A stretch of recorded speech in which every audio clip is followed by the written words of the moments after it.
Back in June, a section of this Roundup road was washed out due to heavy rainfall. But this town is no stranger to natural disasters, which is why FEMA is now stepping in, offering options for homeowners.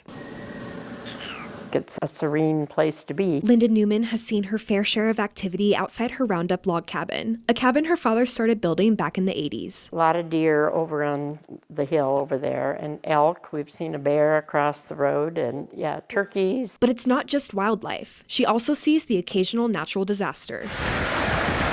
My mother-in-law lived here, and she was out here for like 2 weeks. They would bring a boat to the other side. Newman's property is located on number 4 road, which was hit hard by floods back in June. It just drains the edge of the road, and and it floods that whole bottom area. A section of the road was washed out, and it wasn't the first time. That washed out twice since we've been here. But now, a lifeline to residents who have seen enough. Musselshell County DES is working with FEMA, offering to purchase flood-prone properties. Kind of allow the person to sell it to the county. It becomes green space in perpetuity, so we can make parks or any kind of recreational spaces out there.